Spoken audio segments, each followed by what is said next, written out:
conoce como signo doloroso abdominal. ¿Cuál es el punto cardinal indispensable en un abdomen agudo? Entonces, todo va a ser alrededor del dolor. Pero como todo en la práctica clínica, tenemos que darle a un signo clínico. Hay un libro de McGee que te lo voy a traer, es interesantísimo, porque es examen físico basado en evidencias, ¿ya? Entonces, en el dolor siempre tienen que buscar, o en cualquier signo, dos cosas: cómo catalogarlo, es decir, cómo saber la magnitud del mismo, características y la temporalidad. Cuando el dolor tiene una corta evolución de 12 hasta 72 horas como máximo, es un dolor agudo, y el abdomen agudo consta justamente en ese tiempo y se asocia con algunos signos y síntomas, ¿no? El abdomen agudo puede ser abdomen agudo médico, abdomen agudo quirúrgico, abdomen agudo quirúrgico traumático y abdomen quirúrgico no traumático, ¿no? Se define, pues, y esta es una definición bastante antigua, como un síndrome, porque es un conjunto de signos, el principal el dolor, más síntomas, ¿no?, que dan un síndrome de etiología múltiple, ¿no?, caracterizado por dolor en el abdomen, acompañado por manifestaciones clínicas de aparición brusca, ¿no?, y que no debe durar más de 72 horas. Si es un dolor que tiene 7 días, ya no es un abdomen agudo.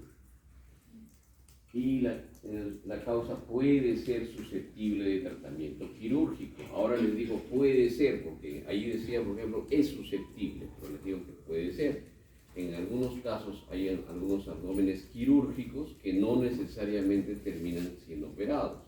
Es más, teniendo la indicación, no se operan. Por ejemplo, anoche atendí a un paciente de 75 años que fue visto en el hospital de Vitarte, y justo antes de que entre a sala operativa tenía todos los signos de dolor en epigastrio, que se migra hacia fosa ilíaca derecha, signos peritoneales, 22.000 leucocitos, corta evolución, 24 a 30 horas de evolución, ingresa a emergencia, lo examinan, es un abdomen agudo, probable apendicitis, ¿no? Le hacen una ecografía y encuentran ello, se le hace una tomografía y se encuentra lo mismo, ingresa a sala operaciones.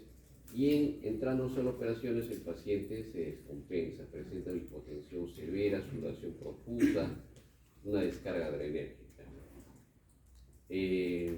Lo sacan de esas operaciones, felizmente no lo habían operado todavía, no había entrado anestesia, y dicen, no, este paciente tiene que ser manejado en otro nivel porque encuentran una alteración electrocardiográfica y un dolor precordial.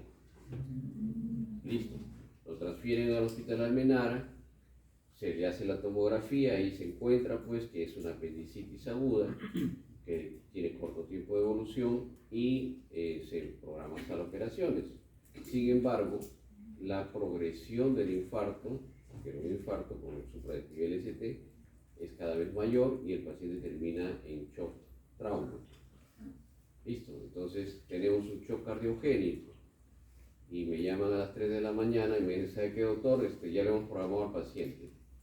Bueno, ¿qué creen que he dicho yo? No. Lo que es totalmente lógico, tenemos que resolver, tengo que tener paciente. Una cosa es salvar responsabilidades y otra cosa es salvar vidas. Entiéndanlo bien. Salvar responsabilidades, ¿cuál es?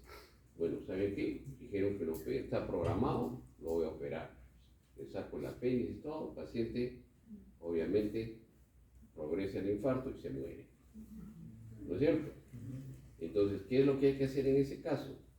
Es quirúrgico, es un abdomen agudo quirúrgico, ahí no hay duda. Pero ¿tenemos que operarlo? No, primero se va a ver.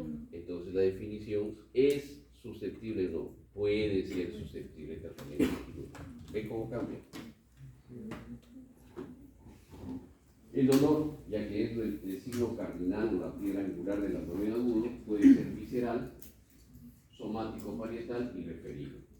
Visceral es cuando es mal localizado, no difuso, de intensidad variable, y somático cuando es agudo, localizado, intenso y aumenta con movimiento.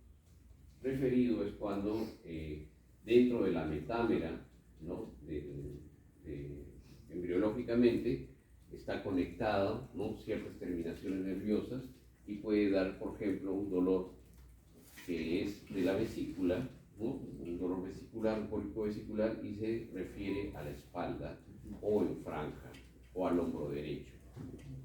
Si es un dolor inicialmente en epigastrio, ¿no? Pero luego migra hacia fosa ilíaca derecha, ¿no? Es un dolor que inicia en la zona lumbar, pero se va hacia los genitales, ¿no? Un dolor por un pólipo ureteral. Entonces hay modificaciones y una de las principales alteraciones o manifestaciones es el compromiso del plexo solar. Y el plexo solar pues tiene muchas vías de comunicación abdominal, ¿no? Y eso puede hacer que el dolor sea de alguna manera referido. Ahora, hay casos en los cuales pues podemos saber que el paciente está con dolor, pero hay casos en los cuales no podemos valorar este dolor. Por ejemplo, ¿cuáles? Uno. Ya está soporoso, pero ¿por qué? Está soporoso. Al lado de su línea, trago, ¿cierto? La otra. Diabéticos. Diabéticos. Herida abierta. Herida abierta, sí, es un dolor postoperatorio, tiene ostomías o tiene herida abierta, obviamente va a ser difícil valorar el dolor postoperatorio. Enfermedades como fibromialgia, otras enfermedades que tienen dolor de por sí ya, ¿no? Otro. Cuando está automedicado, está tomando medicamentos. Está tomando medicación, por eso es que no se le da medicación antes de tener el diagnóstico por lo menos presuntivo y si no definitivo para tomar decisiones. Entonces no hay que medir. Lo primero que haces es, viene con dolor y le das analgésico. Listo. Paras el dolor y listo, perdiste el signo cardinal. Ya no te va a ayudar seriológicamente a nada. Otra forma, politraumático, pero tiene traumatismo encefalocraneano. Está con TEC, está inconsciente.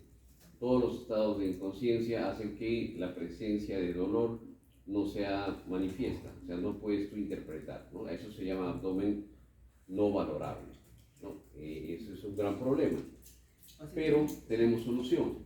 ¿Cuál será? Si tenemos un paciente que es un paciente que tiene un síndrome de Down, ¿de acuerdo? Tiene 22 años, pero no puede manifestar que tiene dolor, ¿no? Y está irritable, pero nosotros suponemos que el paciente empieza a hacer fiebre y lo tratamos de examinar y pues está agresivo para ello. ¿Qué tenemos que hacer para poder tener el diagnóstico? No le puedes examinar, ¿no? Está agresivo. No, te le quitas el Sedarlo dolor. podría ser, pero Te le quitas el vas dolor. a quitar el dolor. Otra forma. ¿Ayuda? Ayuda, ¿qué ayuda? De sus padres. No, ya claro, es enzimático, la verdad, eso ya no se hace. Otra. Pero ¿cómo nosotros podemos evaluar el abdomen sin examinarlo? Hay que cobrar. Exactamente, ecografía, tomografía. Por eso es que las imágenes son importantísimas ahora. Y ustedes tienen que saber interpretar imágenes. Pero lo hagan al revés. ¿Qué sucede? Yo llego a la emergencia y mi residente me dice, doctor, ¿sabe que tiene una apendicitis? ¿Qué edad tiene el paciente? Tiene 78 años, doctor, pero viene con todo el cuadro de apendicitis. ¿Así? Y sí, mire, aquí está su tomografía. Sí, es una apendicitis, ¿no? Ya, perfecto. Y el paciente está en silla de ruedas porque no hay camilla y ya lo estamos programando, doctor. Ya tiene riesgo quirúrgico. Perfecto. ¿Y lo has examinado? No. No nos examinan. Entonces, las imágenes son tan valiosas que son importantes, sí, pero eso no quiere decir que no debemos examinar al paciente. Nuestra presunción clínica parte de la evaluación clínica. Clínica quiere decir cama, al lado del paciente. Si ustedes se vuelven especialistas en imágenes, van a tener errores gruesos. ¿Por qué? Porque entramos a operar y el paciente tenía un cáncer de colon derecho. ¿Qué tal? No tiene nada que ver con la enfermedad, pero era un cáncer complicado, se había perforado, pues estaba haciendo fiebre, parecía una masa pendicular, un flemón, pero no era eso. ¿Qué faltó? Examinarlo, hacer una buena historia clínica, baja de peso, anemia y todo ello. ¿Entiendes? Entonces, las cosas son y se dan de manera progresiva. Es una excelente ayuda diagnóstica. ¿Qué sucede? Aquí en Almenar, hace una semana, está de vacaciones felizmente, se malograron los 2 tomógrafos. ¿Ah? Semiología. ¿Qué semiología si nadie enseña? No sabían qué hacer. Pero estaban dando vueltas así entre ellos. El de neuro, el de cirugía. No sabían por qué, porque no hemos aprendido. Es un vacío que se ha ido quedando. Post pandemia, ya nadie se acerca al paciente, ¿no es cierto? Y imágenes, prefiero, imágenes. Entonces, ese estigma de facilismo, por ejemplo digo, ese facilismo de conseguir información, hace que lo básico, lo esencial se pierda. Y finalmente, pues, ya si les quitas la tomógrafa, como les digo, ¿saben qué? Todos me dejan su celular durante 3 horas, los tengo aislados. Van a ver qué les va a pasar, ¿no? Van a tener una psicosis pero terrible. Sí, porque no pueden comunicarse, no pueden chatear, no pueden hacer nada. Entonces les va a causar un estrés tremendo. Hay que probar. Una clase sin. Sí, yo antes hacía eso, ¿no? Tenía una cajita ahí para poner los celulares en la entrada, ¿no? Y en sala de operaciones, eso sí tengo, ¿no? Cuando tengo que hacer algo y es de mucha concentración, no les pongo la cajita, les pongo un balde de agua. Ya saben, ¿no? O lo apagan, lo desaparecen, o no está el presente celular, porque si no, ya está. Un es acuático. Tu iPhone, su protección ya no es problema mío, ¿no? Pero eso, aunque les parezca mentira, yo le ponía mi cajita y nadie venía a mi clase. Había 2 nomás que venían para poder filmar, o si no, la delegada, siempre la delegada. Que den las diapositivas, ¿no? Se acabó, ¿entienden? Entonces, esto no se trata de eso, no es una agresión frente a ustedes, ¿no? Lo que quiero yo es transmitirles una forma de aprender, ¿ya? Listo, entonces cuando ustedes tienen un paciente que tiene un dolor en el epigastrio, se va hacia fosa ilíaca derecha, es varón, tiene 18 años, un tiempo de ejecución de 24 horas, ¿qué cosa es? Apendicitis, ¿no es cierto? No tenemos que hacer gran cosa, pero cuando el paciente es una paciente obesa, tiene 38 años, no es difícil valorar, tiene un dolor que ha tenido anteriormente, es diabética y es hipertensa, ¿no? Entonces, el dolor se da en epigastrio, ¿no? Y se mantiene ahí, la paciente está distendida. Podría ser una pancreatitis. Podría ser pancreatitis, podría ser úlcera, podría ser apendicitis, gastritis, puede ser isquemia, puede ser muchas cosas. Entonces, ¿qué pasa? Ahí viene la duda diagnóstica, ¿no? Entonces, signos poco claros, duda diagnóstica, hay que hospitalizarlo y observarlo. Lo ideal es que la misma mano examinadora sea la que vaya valorando al paciente, ¿no? Y nos vamos a valer, en ese caso, del laboratorio de imágenes. ¿Listo? Entonces, una historia clínica completa. Ahora, yo voy, reviso, ¿no? Levanto hoy día llegué al hospital, abro la historia clínica. Dice, sí, la historia clínica del paciente es un paciente pues, que ha sido, es un paciente que tiene enfermedad renal, ¿no?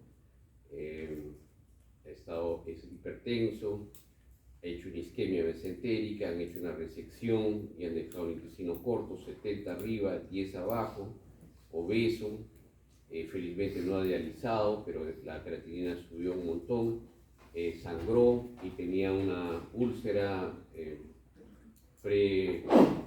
cerca al cardias, ¿no? Que fue manejada pues con Hemoclip, ¿ya? Entonces digo, bueno, pero ¿por qué ha sido la isquemia? ¿No? Hay que averiguar por qué ha sido la isquemia, porque no vaya a ser que esto se repita y de repente tengo que hacerle anticoagulación y estaba con bradicardia 46. Paciente estable. Ok, reviso la historia, pues voy a buscar la historia clínica. Vivienda con material noble, animales, no cría animales. Antecedentes, su mamá tenía hipertensión. Viajes, no ha viajado últimamente. Dígame, ¿de qué me sirve eso? Exposición. ¿Me entienden? La historia clínica tiene que ser una historia clínica dirigida. Borren su chip, al menos para este curso, cambien su chip y es una historia clínica dirigida al problema. Yo no sé si vive en Huaycán, si es material noble, si cría gallinas, no me interesa para una apendicitis o para una isquemia mesentérica.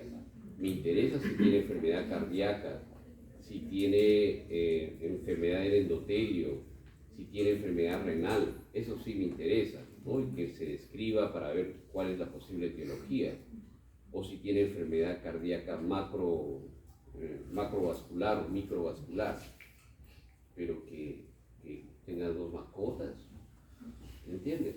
¿No? Por eso la historia clínica tiene que ser una historia clínica completa, pero dirigida al problema. Esto ya cambió. ¿Por qué? Porque hay mucha información. Entonces, hacer esas historias clínicas que antes se hacían, pues, y nosotros teníamos que hacerlas, ¿no? Donde si orinó, cuánto orinó, si hay su ritmo evacuatorio, si en algunos casos es importante, pero en otros no. Por ejemplo, si hablamos de cáncer de colon, sí es importante, ¿sí? Pero si no, si tiene sed, o si come, no va a ayudar en nada. Dime. ¿Usted evalúa las historias clínicas de nosotros? ¿Las historias clínicas? No, felizmente no. Dolor de cabeza. No, pues yo reviso las historias clínicas, ¿para qué? Porque mi búsqueda es sencilla, ¿no? Veo a ese paciente, me dice, el paciente va a entrar a la unidad de falla intestinal para poder operarse a fin de mes. Ya digo, ha tenido isquemia. Ok, ¿cuál ha sido la etiología? Y me pongo a buscar la historia clínica para eso. ¿Pero qué encuentro? Nada. ¿Me entiende? O sea, nada que me pueda dar información relevante para tomar decisiones. ¿Y ahí usted solito va a ir con el paciente o...? Eso es lo que hago, interrogatorio minucioso. Tengo que volver a interrogar al paciente. Señor, ¿desde cuándo toma antihipertensivos? ¿No? ¿Qué eventos ha tenido? Si es que lo han dializado o no lo han dializado, ¿no? Empiezas a hacer un interrogatorio dirigido también, no estés preguntando.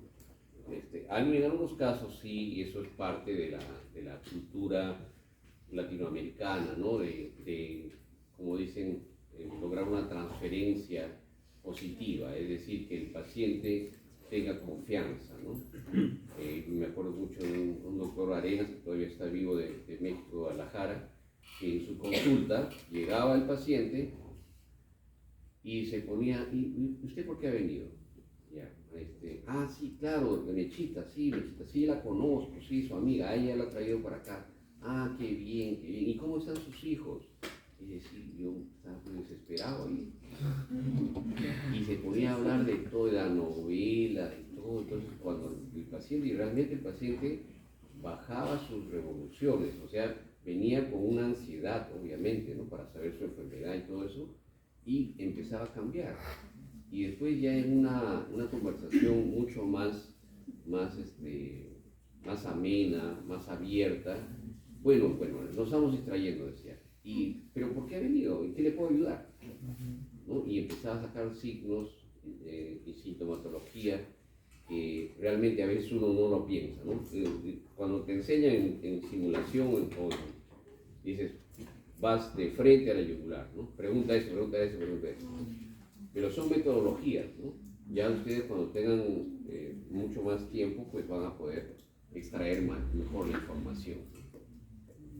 Cuando fui a Chiclayo, me acuerdo que veo un paciente con una isquemia también, me invitaron ya fui para otra cosa, pero me escapé de la romería que tenía que hacer, y ya me fui para el hospital. Siempre jala, pues, la monte, ¿cómo es la cabra jala al monte, ¿no? El monte jala la cabra, o sea, te vas a donde tú quieres, ¿no? Si tienes tiempo libre, vas a hacer lo que más te gusta. Entonces me fui para ver al paciente, y era un paciente que tenía una isquemia y no se sabía la etiología, pero ya lo tenía 3 meses ahí. Entonces le hice solamente 3 preguntas. Y de acuerdo a eso, les dije, ¿saben qué? Averigüen si es un antifosfolipídico. Al día siguiente, antes de que me venga el vuelo, me llaman, sí, doctor, si es un antifosfolipídico. Entonces, pero eso, esa perspicacia, tú les sabes qué preguntar, ¿no? Y eso se gana con experiencia, no es una receta. Entonces siempre hay que hacer un interrogatorio minucioso. O si no, esas de casi que le preguntas al interno ¿qué está tomando por la presión? Un ratito, doctor. Claro. Es el correcamino siempre. Bueno, también es válido, pero a veces no te enfoca, ¿no? La exploración tiene que ser sistemática, igualmente. Ustedes tienen que buscar, no estén examinando el oído interno, no el tacto rectal, ¿no? El fondo de ojo, no, tienen que dirigirlo hacia el problema. Exploración sistemática, exámenes complementarios, exámenes de rutina, ya. Rutina no, hasta preoperatorios les puedo aceptar, porque algunos sí, sobre todo los anestesiólogos, son muy restrictivos todavía en que a veces ni ven los exámenes. Le hicieron los exámenes, sí, ya, pásalo nomás a sala, ¿no? Ni saben qué cosa es lo que tienen, ¿no? Pero exámenes de rutina no. Los exámenes tienen que ser dirigidos al problema. Si tienen un paciente que tiene un dolor en hipocondrio derecho, pero es una paciente de 18 años, ¿no? Y que ha tenido un retraso menstrual, ¿qué examen le pediría? A ver usted, sí. 18 años con dolor de Tranquilo, vamos, déjenle ella. Embarazo, test de embarazo, ¿cómo se llama ese examen? Pero tiene crónico Bueno, ya tiene embarazo, ¿qué más le pediría? Mamografía transvaginal. Ecografía transvaginal, flagré. ultrasonido. Pobrecita. Ultrasonido. ¿Qué más? ¿Es un VIH? VIH. Ya, claro. No le has preguntado si tiene pareja sexual, no le has preguntado si es virgen, pero ya le han puesto su fotografía y le han sacado su certificado. ¿Qué más? Antecedentes familiares. Antecedentes familiares, ¿ya? ¿Alguien más? ¿Algo más? Exámenes auxiliares complementarios. ¿Cuál? Ya dijo. Perfil hormonal. Perfil hormonal, ya le pedimos IGH, perfecto. Ya, otra cosa. ANA y antifosfolipídico. ANA y antifosfolipídico. Ahora vamos a ver si tiene anticuerpos ahí que puedan darnos ya referencia a eso. ¿Qué le pedirías tú? Lo más sencillo, a ver. Ya, un hemograma, perfecto. El hemograma tiene un poquito de leucocitosis, 13.000 leucocitos. Pregunté si tenía relaciones. Le preguntaron, ya no tiene relación, lo niegan. Las mujeres niegan que han tenido. Ya. Eso no es válido. ¿Cómo? Examen completo de orina. Examen completo de orina. Eso iba a decir. Listo. La paciente tenía una infección urinaria, que la van a operar. ¿Entienden? Por la. Vayan de lo más simple, claro. Dolor acá, ¿cierto? Tiene dolor en la zona de hipocondrio, ¿no? Entonces, ¿para qué van ustedes elucubrar con antifosfolipídico, electroforético, ¿no? Dosaje de magnesio? No, señores. Vayan y diríjanse al problema. Por eso, para que no pidan cualquier cosa, tienen que tener un esquema diagnóstico. ¿Está bien? La paciente tiene una infección urinaria. Pobrecita, le han puesto su ecografía, le han sacado sangre, le han preguntado, le han dicho que tiene relaciones sexuales. No, ¿está segura que no tiene? Han violentado simplemente tiene una infección urinaria. ¿De acuerdo? Entonces siempre dirigido al problema. Y las imágenes, ya les he comentado sobre cuándo usar las imágenes y de qué forma. Si ustedes tienen un signo, y esto es para todos, hay que buscar las características del mismo, caracterizar el signo o el síntoma en temporalidad, con manifestaciones adicionales, etc. En este caso, el dolor lo debemos analizar en la forma de aparición, brusca, lenta, ¿no? Tipo de dolor, si es un dolor urente, es un dolor lacinante, es un dolor opresivo. Yo no les voy a describir cuál es cuál, porque ustedes han hecho su curso de psicología, a menos que no lo sepan. ¿Listo? Dime. El Alicia. Alicia, ¿no? De dolor. Pero eso es, doctor. Antecedentes, localización. Características. Yo conozco a Susana, pero... ¿Cómo es? Bueno, es lo que dice ella: intensidad, ritmo, localización, irradiación, duración y evolución y actitud del paciente. ¿De acuerdo? Eso, en cuanto a dolor, nos ayuda mucho para poder saber las características del mismo. Por ejemplo, si un paciente está con dolor, pero está que se mueve, como cuando ustedes quieren plagiar, ¿no es cierto? Que se mueve para aquí, para allá, no encuentra una posición antálgica. ¿Qué será? ¿Qué será? Lo mismo. O cuando quieren soltar un gas, ¿no es cierto? Se dan pero ya no saben qué hacer. Generalmente es un dolor que no tiene posición antálgica, puede ser un cólico ureteral, ¿no? Cuando encuentran al paciente en cuclillas, sentadito y hacia adelante. Apendicitis. Puede ser apendicitis, pero ya complicada. U otra enfermedad, sí, y también otra que es del abdomen y está en el retroperitoneo, pancreatitis. Está así, sí. Ese es dolor en cinturón. En cinturón, pero es la posición, que digo, actitud del paciente, ¿no? Entonces ustedes recogen la información y de acuerdo a eso plantean y va encajando en su posible diagnóstico. ¿Listo? Los síntomas acompañantes también son importantes. A veces hay que tener mucho cuidado porque uno dice que el dolor es lo primordial. El paciente tiene un abdomen agudo, pero de repente los síntomas acompañantes son más importantes inclusive, ¿no? Y para eso buscamos algo. Ahí despiértela a tu compañera, de repente le va a ayudar. Ahí, ¿estás malita? Pero tranquila, si quieres, estás cómoda, te quedas acá, si no, puedes salir.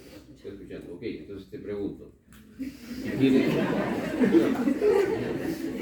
Si tienes dolor, ¿cómo sabes si es que es el signo cardinal el dolor frente a todo esto? Náuseas, hiporexia, constipación. Tiene todo el paciente, ¿de acuerdo? Pero tú sabes, a ver, puede ser intensidad, o sea, mucho dolor, ¿sí? ¿Cómo calificas el dolor? Con una escala de Listo, escala analógica visual, ¿cierto? ¿No? De 0 a 10, ¿cuánto es el mayor dolor? Okay. Tiene 6 de dolor. ¿Eso hace que sea más importante que todos ellos o no? O sea, depende de la frecuencia, los otros síntomas acompañantes. Las náuseas son predominantes, es decir, mucha frecuencia de náuseas y vómitos lo pondría como prioridad. ¿Cuál es- Tibio. Predominante. ¿Cuál es el que no es compensado? No te choca. Depende del paciente, lo que le molesta más comentarle cuál es. Le molesta más. ¿Qué es lo que más le molesta? ¿Por qué viene? Bueno, a ver, yo les hago una pregunta. ¿Qué es lo que más les molesta a ustedes? ¿El dolor abdominal está en 4 o los vómitos? El dolor. Vómito. A ustedes les va a molestar los vómitos.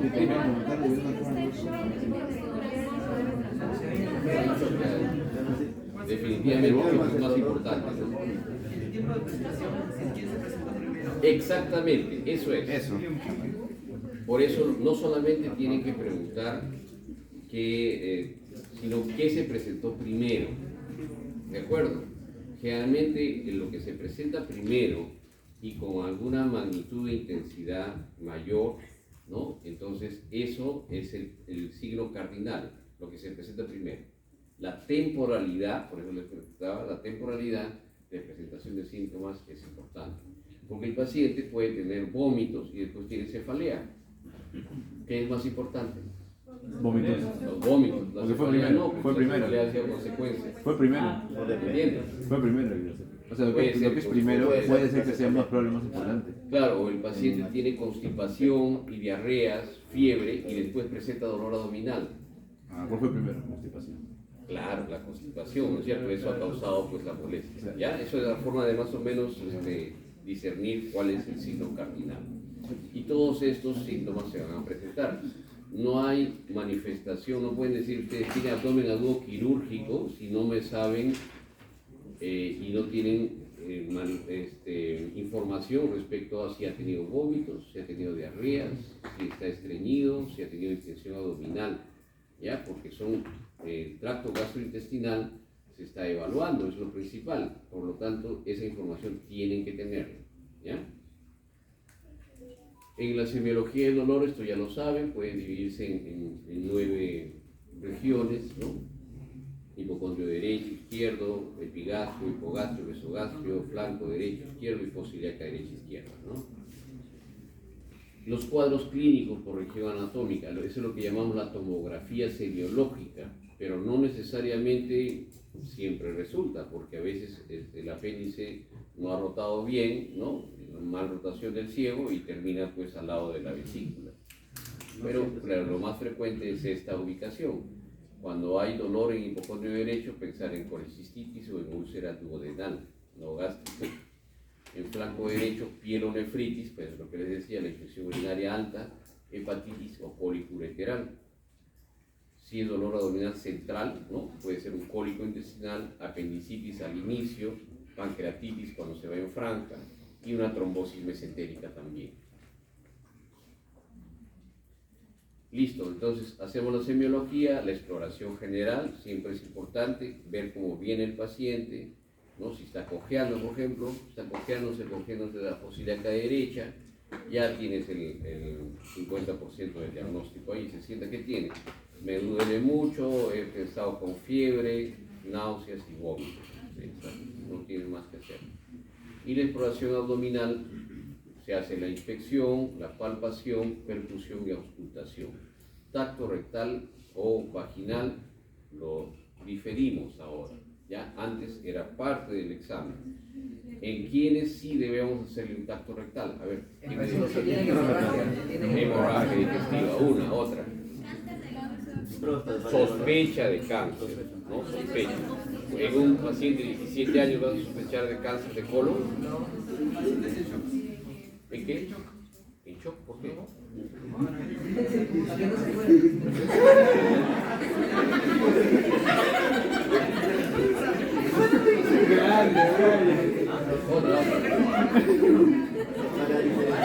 Si el sangrado es por una melena o tal vez porque hay... Ya dijeron sangrado, no repita. Sangrado, Otra, obstrucción intestinal. descompactación. Impactación, todo, cuando tienes obstrucción intestinal, que puede ser por una neoplasia, puede ser por hemorroides, puede ser por un cáncer, ¿no? Puede ser por crecimiento prostático, entonces de todas maneras hay que hacer el tacto, ¿ya? Pero siempre pidan permiso al familiar o al paciente, ¿no? Y de acuerdo a eso, pues, yo me acuerdo mucho que hay una cirujana muy respetable que incluso ha hecho la primera Whipple robótica hace poco, ¿no? Ella es del 2 de mayo, que ella pues seguía la semiología al pie de la letra, 17 años, un morenito, tacto rectal, ¿por qué? Porque es una apendicitis, ya todo estaba escrito, pero dijo, no, hay que hacer la semiología, donde no metes el dedo, metes la pata ahí. ¿2 de mayo? No, está en una clínica. Allá. Al día siguiente, la despidieron. 17 años, menor de edad. Por eso es que hay que tratarlos con mucha cautela, ¿no? Bueno, situaciones especiales. Segundo o tercer trimestre del embarazo. Obviamente el embarazo cambia la ubicación de las vísceras, ¿no? Y la topografía es diferente. Recién nacido el lactante, edades extremas, ¿no? Tanto los niños pequeños, felizmente hay cirujano pediatra, ya nos sacamos ese dolor de cabeza, porque son difíciles en el diagnóstico. Él no te va a decir me duele, va a llorar y nada más. Llanto, y le da de comer, lo vomita, no sabes por qué es, y bueno, entonces, distensión abdominal. El signo principal de abdomen agudo de un infante es distensión abdominal. Y el llanto. No es dolor abdominal, es distensión abdominal. Bueno, pero sí los niños, los ancianos, sí tenemos que verlos, pues porque no hay cirujano geriatra todavía. Paciente grave o en estado crítico, obviamente puede tener dolor abdominal. Para los intensivistas cualquier problema séptico y si tiene algo de dolor, es quirúrgico, ¿no? Tiene que ver con el cirujano. Esa es su forma de pensar. Y si incluso terminamos operando la parotomía en blanco, bueno, pues ya saben que no es de ahí. Están tranquilos, quédense tranquilos. Ellos se quedarán tranquilos, no estamos fregados porque hemos operado a un paciente que no justificaba hacerlo. Y como dijo, herida, ¿no? El dolor no puede ser dolor viejo cuando tiene una herida, una ostomía en estado postoperatorio. Ancianos, ya los mencioné, inmunosuprimidos. En los inmunosuprimidos es muy difícil a veces llegar al diagnóstico. Generalmente nosotros cuando tenemos que diagnosticar una enfermedad, y eso parte de lo que es la patología del abdomen agudo, tratamos de hacer una unidad clínica. ¿Qué quiere decir? Si tiene 10 síntomas y signos, ¿no? Por lo menos 8 deben tener una correlación, una organización que nos manifieste un patrón de diagnóstico. ¿Está bien? Pero hay casos en los cuales puede tener un patrón o 2 patrones o hasta 3 patrones. Es decir, enfermedades que no que coinciden en eso. Generalmente es una enfermedad. Más del 90-95% de los pacientes tienen solamente una enfermedad y por eso podemos hacer lo que llamamos unidad clínica. ¿De acuerdo? Todos van a corresponder a algunos. Ese es el diagnóstico. Pero en algunos casos, los ancianos y los inmunosuprimidos, lúpicos que toman corticoides, que tienen HIV, todos estos pacientes, ¿no? Pueden tener hasta 2 enfermedades a la vez, que no es lo usual, y eso distorsiona completamente el método diagnóstico. ¿Ya? Ya les mencioné alteración de sensorio inconsciente, ¿no? Lo difícil que es y lo valioso que puede ser una imagen en esos casos, y trastornos psiquiátricos, obviamente, ¿no? Y ancianos. Listo. El abdomen quirúrgico, los exámenes complementarios, no se olviden siempre, exámenes complementarios van a haber un montón, ¿no? Ya me han mencionado también ustedes varios de ellos. Lo más importante es que ustedes sepan qué pedir y en qué momento pedir. Y nunca olvidarse que un examen complementario es eso, un examen complementario o suplementario. Porque yo no opero ecografías, no opero tomografías, opero pacientes. Y nunca, al menos eso es lo que siempre hago, nunca opero al paciente a partir de una imagen. Siempre voy y lo examino y lo entrevisto, aunque sea lo saludaré, pero voy y hago algo con el paciente. Porque solamente valerse de las imágenes o de los exámenes, pues no es lo mejor. 22.000 leucocitos, a ver, un paciente obeso, 31 años, llega con 24.000 leucocitos, bastones en 8%, ¿no? En la tomografía no se ve gran cosa, el dolor empezó hace 2 días, se ha hecho cada vez más intenso, ¿no? Y no hace deposiciones, el abdomen está distendido. En la tomografía no se ve gran cosa, un poco de líquido de repente inflamatorio y las asas con las paredes engrosadas, no más. ¿Listo?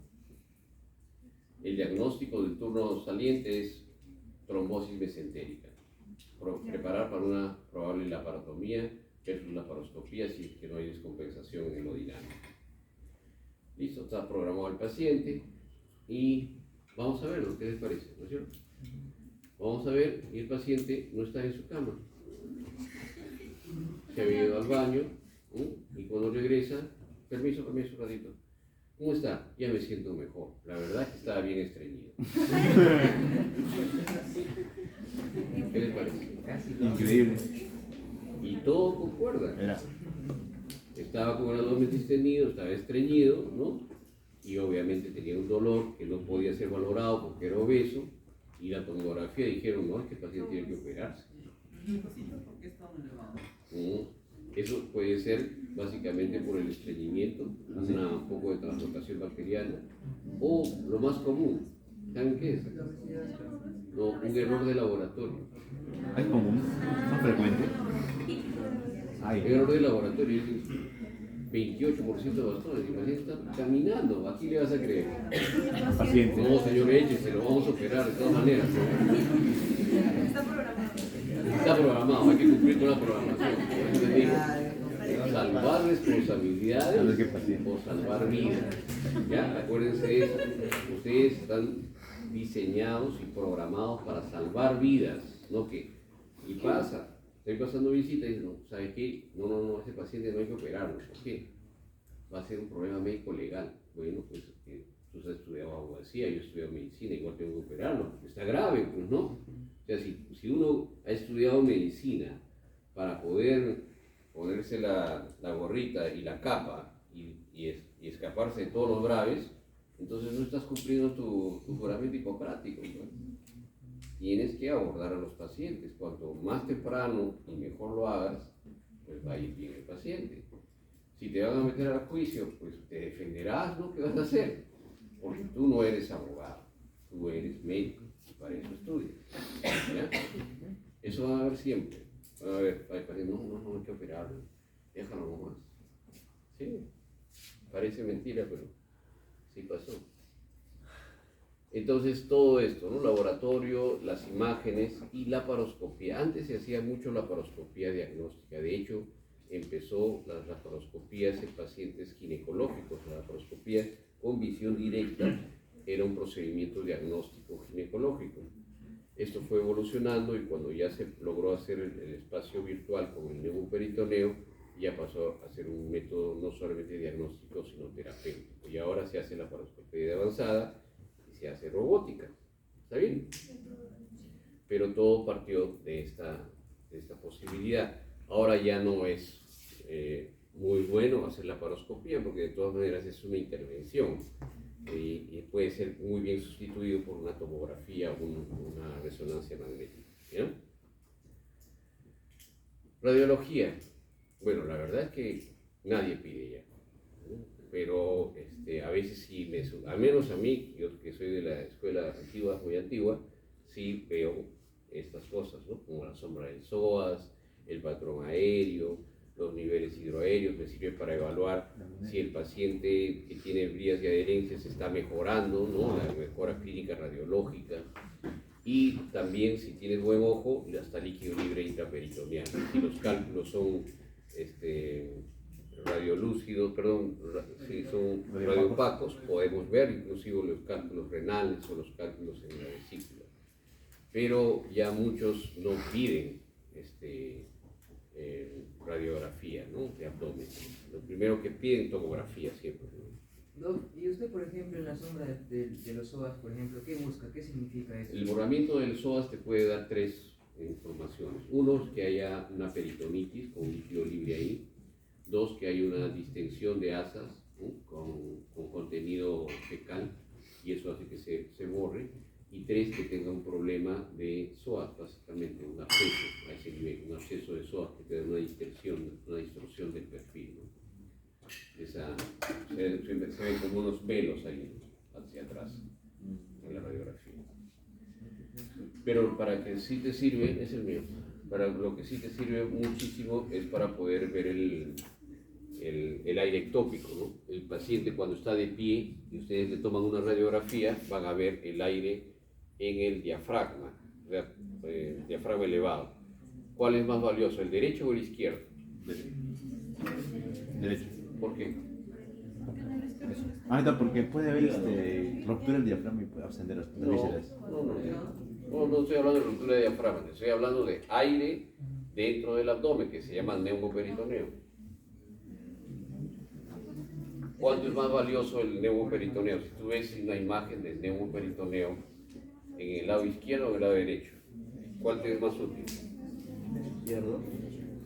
El izquierdo. O sea, Los dos. ¿por qué? Hay uno que se puede confundir con el estómago. ¿Cuál será? El lado Izquierdo. izquierdo.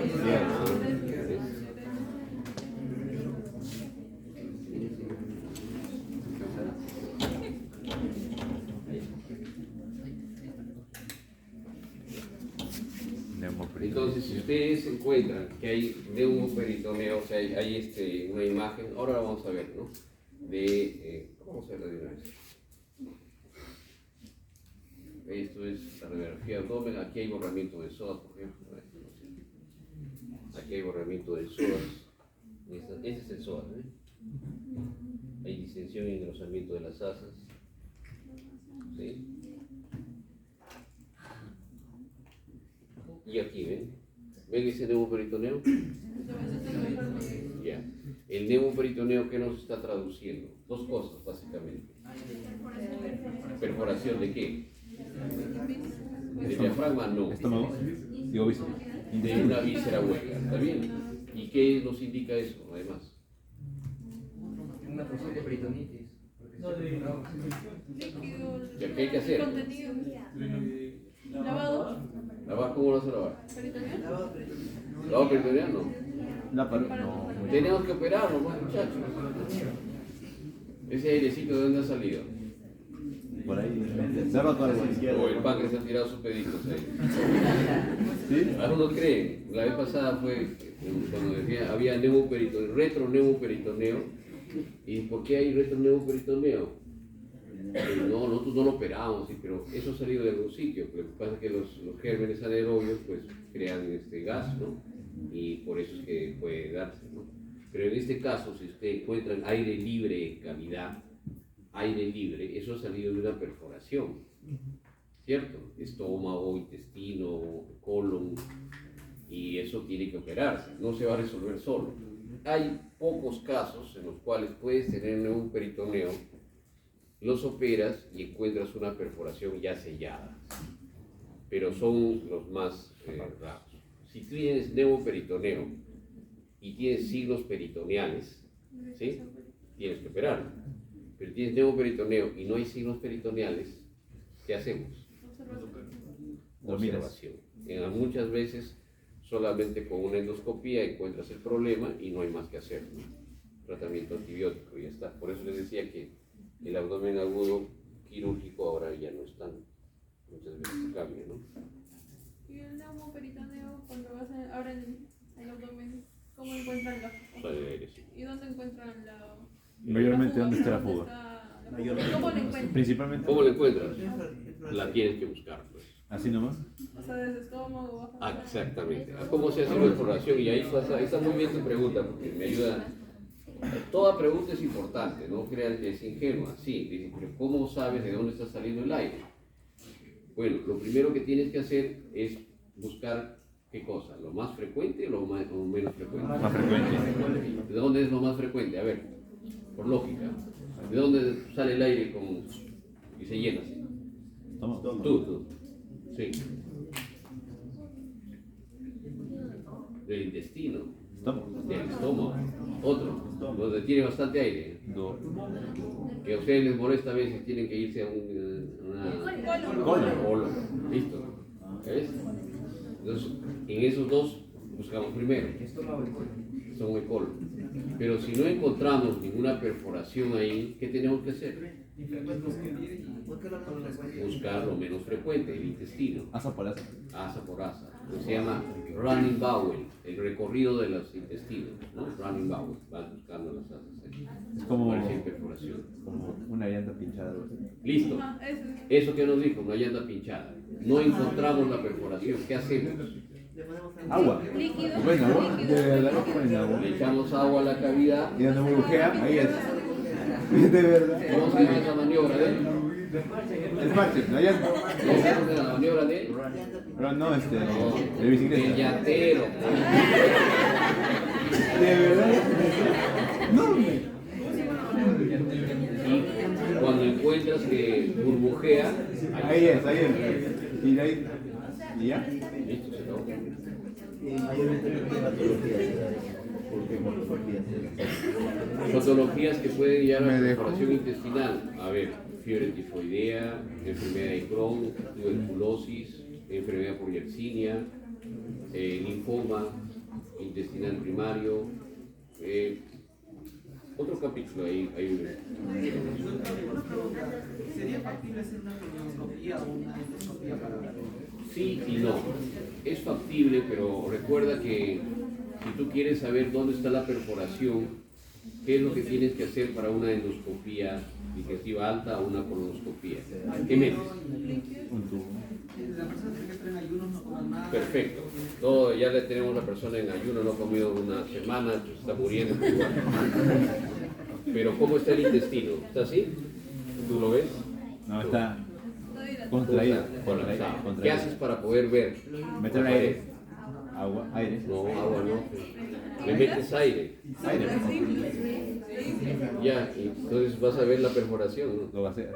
Vas a hacer que la perforación sea más evidente, el neumoperitoneo sea mayor, ¿me entiendes? Entonces por eso es que no se deben hacer procedimientos endoscópicos diagnósticos para una perforación cuando tienes neumoperitoneo. ¿Y en promedio cuánto tiempo demoran en encontrarle la ruptura, la fuga? Depende, ¿no? Depende de la experiencia, pero tienes que ir de lo más frecuente a lo menos frecuente, ¿no? A veces tienes que buscar la zona posterior del estómago, parece que tienes que liberar el epiplon, ¿no? Y entrar por ahí para poder ver si es que ahí está la perforación y es posterior, ¿no? De ahí no va a ser suficiente.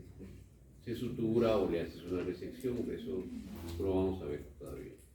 ¿Ya? Pero es importante que si ustedes tienen aire ahí, pues tienen que entrar y salir con el diagnóstico. Porque si encontraste la fuga, no encontré, hemos buscado todas 2 horas, pero no hemos encontrado. ¿Y ahora qué hacemos? ¿Me entiende? Ustedes no van a dormir bien, pero el paciente no va a dormir, se va a morir. Entonces la radiografía de abdomen, que ya no usamos mucho, la ecografía, que ahora pues es un boom, ¿no? Dime. Entonces el neumoperitoneo sí o sí tenemos que hacer la cirugía abierta. Ah, muy buena pregunta. No necesariamente, puedes hacer laparoscópica también. Ah, Puedes hacer laparoscópica. En la laparoscopía no ponemos más, o sea, gas para inflar el abdomen y hacer Pero ya nos ha dado una ayudadita. Pues, el Ya paciente. estoy inflado. Ya está inflado. De verdad, sí. Ya tú entras y pones el trocar, ¿no? La aguja, y sabes que es una forma muy peculiar. Cuando tú ingresas la aguja o el trocar y sale el aire, vas a ver si es que está complicado o no. Por una sola razón. A ver, ¿cuál creen que es? Metal, es No vas a hacer esas cosas. Hueles y ya dices, este paciente tiene una perforación de colon. Solamente le metes la aguja y ya sabes dónde está, tienes que buscar, ¿me entiendes? Y lo puedes hacer laparoscópica, no hay ningún problema. ¿Sí? Se instala todo y siempre vas a calcular las presiones. No te interesa mucho el aire, la cantidad que esté distribuida ahí, ¿no? Pero sí manejar las presiones, ¿no? Para poder hacer el servicio. ¿Alguien me iba a contar algo más? ¿Y podría hacer una colonoscopia? Con varios para ver si, o sea, por dónde vamos. Ya no, antes sí, pero ya no pueden usar varios, ya no usamos varios. ¿Por qué? Porque el vario se pega, se impregna y te dificulta todo. la paroscopía, ¿no? Entonces, si vas a usar algún contraste, por ejemplo una colonoscopía doble contraste y todo eso, sí puedes usar contrastes yodados, pero ya no, nunca más Pero vario. sí se usa, por ejemplo, Ya no se usa vario. o sea, pero igual si usa yodo, sí se usa. No, para neumoperitoneo no. Para neumoperitoneo tienes que explorar por fuera del intestino, ¿no? Para ese diagnóstico es por dentro, ¿no? En algunos casos donde es una perforación que no has detectado, no está dando signos peritoneales, sí podrías buscarla con un estudio contrastado. ¿Ya? Listo, entonces ahora la ecografía pues realmente es como el estetoscopio que antes teníamos nosotros, ¿no? Ustedes ya no tienen estetoscopio, pues deben tener ecógrafo, no tienen ecógrafo, no tienen nada, tienen su celular. Pero con su celular pueden contactarlo con un transductor y hacer su ecografía. La ecografía ahora la usan para todo, lo usan para ver hipertensión intracraniana, la usan para ver si es que hay neumotórax, le usan para ver si es que hay función cardíaca adecuada, si es que hay engrosamiento de la pared, para hernias, lo usan para todo. Realmente es muy útil. Entonces, si ustedes terminan la carrera no sabiendo hacer una ecografía, pues realmente no está bien. Tienen que hacer ecografía. Y si no es ese tampoco. Tiene muchas ventajas, ¿no? La capacidad de evaluación siempre es dependiente de cada uno de nosotros, ¿no? y obviamente la repetición y el aprendizaje va dando las imágenes. No haya radiaciones, ¿no? Es de bajo costo y puede realizarse al pie de la cama del paciente y puede repetirla, ¿no? Y otro lo puede hacer, etcétera, etcétera. Tiene muchas ventajas. Desventajas es cuando hay gas intestinal, cuando hay neumoperitoneo, por ejemplo, no vas a poder hacerlo porque necesitas una interfase líquida o semilíquida para poder transmitir la onda sonora. En obesos también, porque el transductor a veces pues, se distancia tanto que no logra hacer la exploración cavitaria, no se queda en la pared. ¿Ya?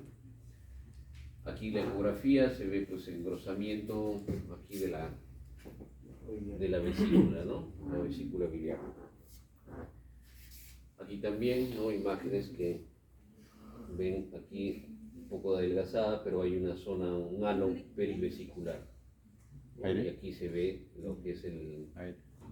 No aire, es los cálculos, el barro biliar. Lo hipocofínico es En abdomen agudo, por ejemplo, el apéndice da la imagen de Diana, ¿no? O sea, que es como cuando ustedes tiran la flecha ahí.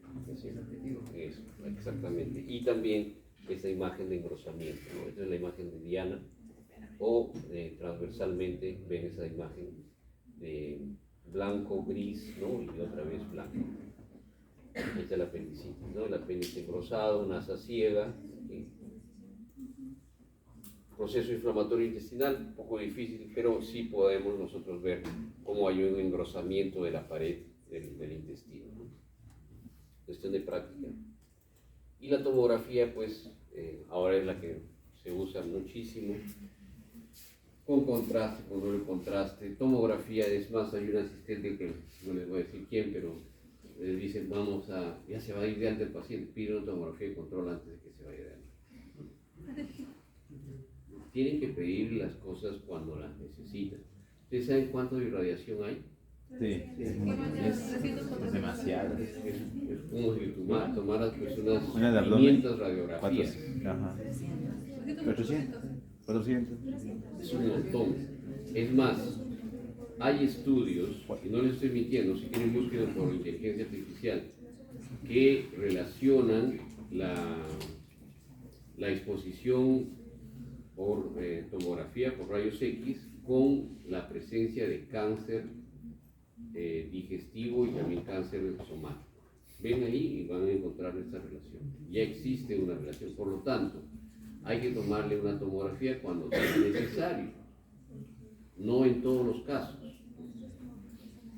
Yo tengo ahora, sí, el interno ya se fue felizmente, ¿no? Pero ¿qué pasó?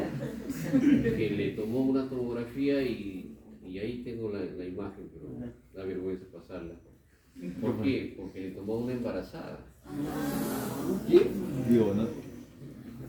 A una embarazada, ¿no?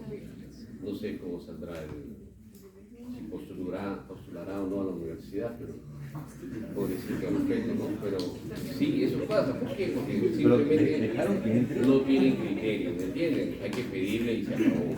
Pero dejaron que entre la tomografía. Claro, porque no sabía, pues la paciente era más o menos gordita, ¿no?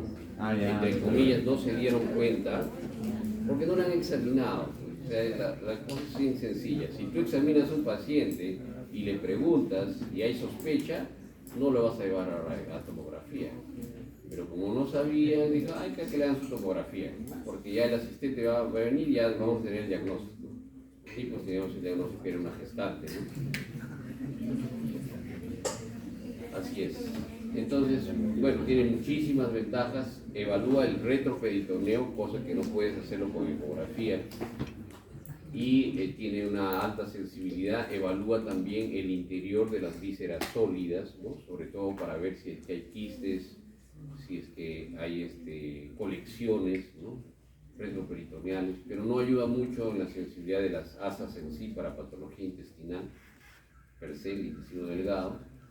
Y pues el gran problema es que ya no es tan costoso, es más o menos disponible ahora, antes era muy difícil, pero igual hay que trasladar al paciente, ¿no? Entonces eso hay que valorar riesgo-beneficio, ¿ya?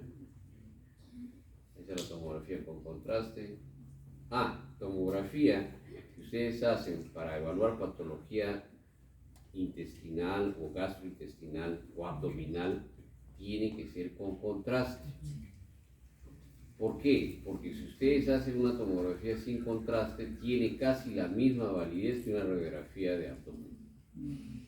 Porque no van a distinguir. El contraste les sirve para diferenciar en sus fases arterial y venosa cuáles son los órganos comprometidos y no comprometidos, ¿no? Y diferenciar de esa masa de órganos, ¿no?, que pueden tener la misma densidad radiológica, cuáles están con patología y cuáles no, ¿ya?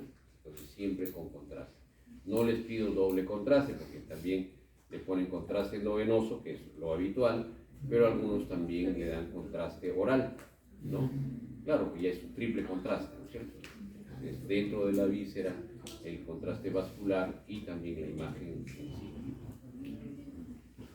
Aquí hay una apendicitis aguda, ¿no? No se ve muy bien, pero ya se está viendo ese engrosamiento de la pared y esa imagen en diámetro, ¿no? Aquí hay un absceso hepático y se nota no solamente el nivel hidroaéreo, sino hacia abajo, como hay infiltración de aire, ¿no? La pancreatitis aguda, hay una clasificación tomográfica que es la clasificación de Baltasar, ¿no?, según el crecimiento y las colecciones que puede tener el páncreas. La tomografía en pancreatitis hay que tomarla después de las 48 horas del inicio de la enfermedad. ¿Por qué? Porque nos ayuda a valorar necrosis y eso nos va a ayudar a tomar decisiones. Si lo toman antes, no les sirve para nada, ¿ya? Ese sería un Baltasar 2, ¿no?, con edema, ¿no?, incrementada de volumen y edema difuso. Dime. 48 horas, ¿no? 48. Sí, 48, antes no, 48 y lo mejor hasta 72 horas, porque si tú lo tomas, estás con dolor abdominal, sospechas de pancreatitis, ¿hace cuánto? Desde ayer en la mañana. Un día más. Hay que esperar todavía, si no, tomas la imagen y no te sale nada, y después de repente sí es una pancreatitis necrotizante. Entonces por eso es importante el tiempo. Colecistitis aguda, más que la colecistitis yo le tomo una tomografía cuando tengo sospecha de coledocolitiasis, ¿ya? ¿Por qué? Porque es mejor la ecografía para el diagnóstico de enfermedad de la vesícula biliar que la tomografía, ¿ya? La ecografía les da más datos y les puede ayudar a tomar decisiones. Ya les vamos a enseñar cuáles, ¿no? Intususcepción, cosas raras que sí se pueden ver por tomografía. Y en la videolaparoscopía, como les decía, antes se utilizaba mucho como diagnóstico, ahora se usa básicamente para diagnóstico y terapéutico, ¿no? Ya con la introducción del neumoperitoneo y una visión mejorada, pues, obviamente, 20 veces más, ¿no? Evite el retraso terapéutico. Hay algunos casos en los cuales no se indica la laparoscopía con un abdomen agudo. En una paciente, por ejemplo, en edad fértil, o sea, mujer en edad fértil con dolor abdominal persistente, indicación de laparoscopía, diagnóstica y terapéutica.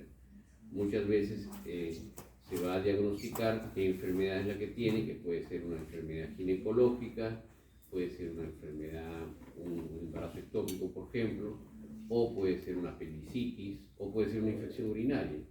Entonces, ustedes entran, no encuentran patología, pero si hay un correlato, un Alvarado de apendicitis que califica un 8, por ejemplo, sacan el apéndice. Entonces, la laparoscopía les da muchas ventajas en la evaluación de pacientes, mujeres en edad fértil, obesos, ¿no? Porque olvídense, operar un obeso y con abierta, obviamente 1000 veces es mejor hacerlo con laparoscopía, sobre todo si no tienes un diagnóstico más o menos claro, ¿no? Entonces es muy útil como diagnóstico y también ahora como terapéutico. Y vamos un poco a la clasificación de los abdómenes agudos que ya se van englobando en lo que son síndromes, es decir, con los signos y síntomas ya van a ver ustedes patrones que les van a indicar qué patología puede estar detrás de ellos, ¿no? Por ejemplo, los síndromes quirúrgicos pueden ser inflamatorio o infeccioso, hemorrágico, perforativo, que ya vimos algo, obstructivo y oclusivo vascular. ¿Ya? Esa es la clasificación de Christman, ¿no? Que es bastante antigua, antiquísima, pero nos es útil para poder por lo menos tener una idea de cada uno de ellos. ¿Ya? Ahí está, Christman. Ahí puedes tocar más. Todo Jorge. Tenemos aquí se los pasas, ¿ah? Para que no lo lean, obviamente. Agregamos el abdomen quirúrgico por trauma, que saben que es totalmente diferente, y el abdomen posoperatorio, ¿no? Que eso sí vamos a ver sobre todo en el cuarto capítulo, ¿ya? El síndrome inflamatorio, abdomen agudo quirúrgico que se comporta como un síndrome inflamatorio. ¿Cuáles son las características de este síndrome?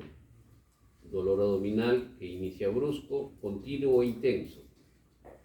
Hay fiebre, taquicardia, reacción peritoneal, náuseas, vómitos, hiperestesia cutánea, leucocitosis y punción lumbar o ecografía con hallazgo de líquido libre, ¿no?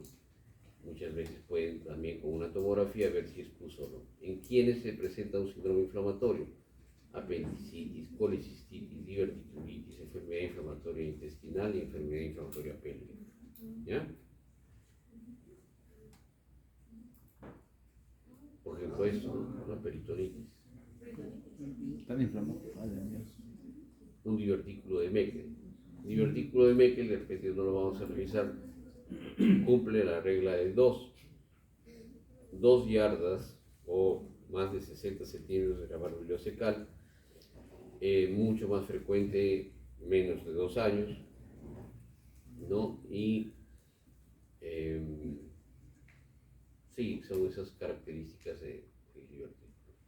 La apendicitis aguda, por frecuencia, es la que más se presenta. La diverticulitis, sobre todo en pacientes de edad más avanzada, ¿no? Con infección pericólica, dolor abdominal, ilio, vómitos, también es parte de un síndrome inflamatorio de abdomen agudo. La diverticulosis, que va con sangrado más que para el otro, ¿no?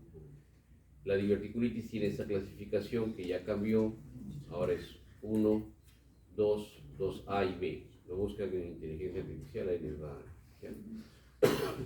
La 3 no ha cambiado, peritonitis purulenta, y el estadio 4 es peritonitis fecal. Pero más que la clasificación, lo que ha cambiado es la actitud terapéutica. Hace 10 años, el estado apendicitis, estado 1 de absceso pericólico, manejo médico, antibióticos.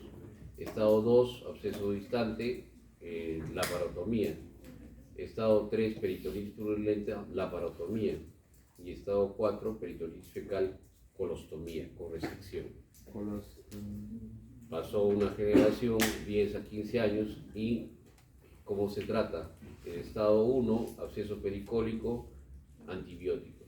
Estado 2, absceso distante, pélvico, retroperitoneal, antibióticos. Estado 3, peritonitis purulenta, laparoscopía y drenaje. Estado 4, peritonitis fecal, resección y anastomosis, ya no colostomía. Actualmente, ¿cómo se trata? No sé, porque cada quien hace cosas diferentes. Como dijo en el cuadro, ¿cuál era? La paroscopía. Doctor, ¿y las variantes? La que te dijo, la 2A, 2B. Ah, ya. Bueno, es básicamente por la ubicación del absceso, ¿no? Si está cerca, si está distante. Pero no usas antibióticos. Pero no dijo INT. A ver, les explico. Que esta es una clasificación, ¿cómo la ven ustedes? ¿Anatómica, funcional o quirúrgica? Quirúrgica. Sería por localización y características. Ah, bueno, no. Anatómica y funcional. Es anatómica.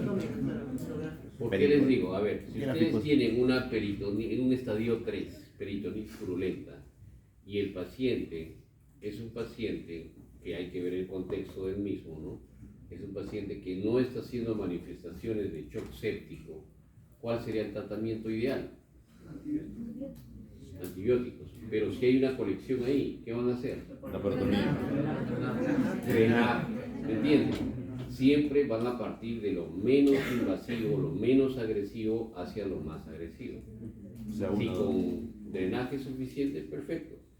El mismo paciente, estadio 3, peritonitis purulenta, el paciente está en shock séptico severo, un anciano de 84 años, ¿qué le van a hacer? antibiótico. Laparoscopía, O antibiótico. drenaje o laparotomía. Laparotomía. ¿Entienden? Va a variar según el contexto. O sea, la clasificación de Hinge solamente les dice cómo está el intestino. Pero la decisión que van a tomar ustedes no va a ser en base a solamente cómo está el intestino. Tienen que, lo que yo digo, tienen que ver más allá de las sábanas, es decir, ver al paciente, qué paciente es, qué enfermedades tiene, qué comorbilidades y finalmente cuál es el estado sistémico del paciente, ¿no? Eso va a cambiar la conducta. Puede ser que es un estadio 1, un absceso pericólico, pero el paciente es un paciente que tiene HIV, que su carga viral es alta, ¿no es cierto? No es que sea indetectable, es alta, y el paciente está en un shock séptico severo. ¿Qué van a hacer con el absceso pericólico? Drenarlo. Drenarlo. Antibióticos no va a ser suficiente, ¿no entienden? Eso se llama la proporcionalidad. Eso lo vamos a ver poco a poco, pero esta es una clasificación solamente anatómica. El ¿Está 1 bien? se divide, ¿no? No, el 2. Dos. Ah, sí, uno A, uno B. ¿Y el 4 cuál es el tratamiento? 4 no son, es el mismo. 4 no ha cambiado.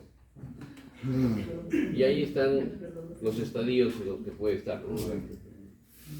Diverticulitis aguda, aquí hay una perforación, hemorragia con diverticulosis, ¿no? Hipertrofia muscular en esta zona, construcción intestinal que puede ser cuando se obstruye por dentro, producto de una enfermedad inflamatoria o diverticulitis, se llama estrictura, ¿ya? Es una obstrucción de que parte o de la parte de la mucosa se ulcera y se cicatriza, y esa cicatriz se vuelve retráctil, y eso puede hacer que se estreche en la luz del intestino. Estrictura. Estrictura. Se da mucho en enfermedades inflamatorias como en colitis ulcerativa o enfermedad inflamatoria intestinal. ¿Listo? Y por fuera, cuando. Por fuera se llama adherencia.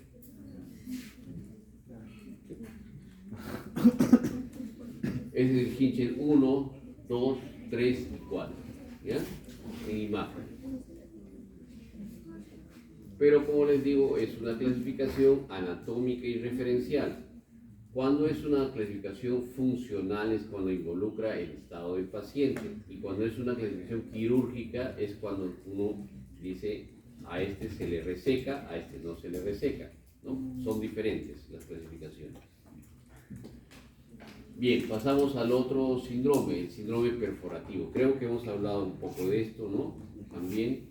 Y vamos a dar un dolor intenso, empuñalada, un dolor lacinante, el paciente se queda quieto, obviamente, ¿no? Se inmoviliza, hay fiebre, taquicardia, el abdomen está en tabla, ¿no? El abdomen clásico de un dolor intenso que evita, o hay una contractura involuntaria, ausencia de movimientos abdominales, obviamente el paciente le duele y su respiración es torácica, no es tóraco-abdominal. Hay reacción peritoneal generalizada, desaparición de matidez hepática, es el signo de Joubert, y neumoperitoneo subdiafragmático, eso se ve con la radiografía que ya hemos descrito, que es el signo de Popper. Eso es en la radiografía, es el aire que se ve ahí, ¿no? Con elevación del diafragma. ¿Cómo ustedes saben si es que es neumoperitoneo o no, si está del lado izquierdo? O sea, ven el lado izquierdo, ¿no? Dice, pero es un neumoperitoneo, pero solamente está en el lado izquierdo. Raro, ¿no es cierto? Porque generalmente el aire pues no va a decir me voy a la izquierda nada más, pero a la derecha no. Los dos, eso es uno. Pero hay otra forma mucho más sencilla de saber si es que es neumoperitoneo o es la cámara gástrica. ¿Cuál es? Las asas se ven. ¿No la deja para un lado? No, otra. Nada, precaución, otra. Nada, otra. Vamos rápido. ¿El hígado? No. Una sonda. Le pasas una sonda y pues, Ay, pero por... No es neumoperitoneo, es la cámara gástrica, porque ahí está pasando la sonda. ¿Listo? Ok. O sea, con todo eso no se le toma... Claro, porque si le tomas sin sonda va a ser igual. Me quieren coger, estoy con sueño, pero no es bastante. Perforación, más frecuente en la cara anterior del duodeno, dolor abdominal en epigastrio, shock, ¿no? Los signos de dolor abdomen en tabla, ¿no? Neumoperitoneo, y puede ser médico, pues que el tratamiento es el soporte inicial, que no debe ser menos de 1 hora, pero no más de 6, ya lo vamos a ver más adelante. Y el tratamiento quirúrgico es suturar la perforación. ¿Cuál es lo más frecuente que dijimos que dan perforación? Perforativo. Estómago. Miren, ahí está una úlcera gástrica perforada, obviamente les da un neumoperitoneo. Lo que hay que hacer ahí es suturar. Pero antes de suturar, si es gástrica, hay que tomar una biopsia. Si es duodenal, no. ¿Por qué? Porque las que se malignizan son las del estómago, ¿no? Y después ya ustedes utilizan, si es esto, ¿no? Una úlcera gástrica o duodenal, y la suturan, ¿no? Si es que esté en el duodeno y puede estrecharse al momento de suturar, pues abren de manera longitudinal y lo cierran transversal. ¿Está bien? Como una pilonoplastía. Doctor, pero si está en el duodeno no habrá contaminado. Bueno, perdón, en el colon cuando está y cuando hay una apertura no hay contaminación externa. Claro que contaminación. ¿El ¿Se peritonitis? hace peritonitis?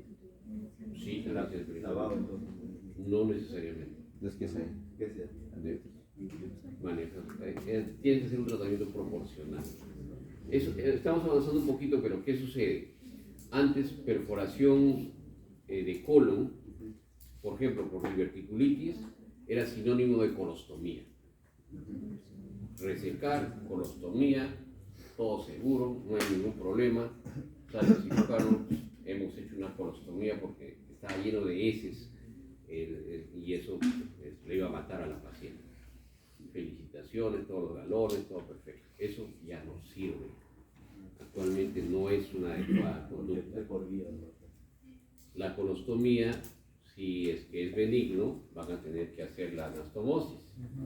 Y la anastomosis más compleja es la anastomosis colocolónica del lado izquierdo, la que tiene un porcentaje de discesis que puede llegar hasta 33%. ¿Qué quiere decir? Que le estás agregando una morbilidad altísima. Entonces, ¿qué es lo que tienes que hacer?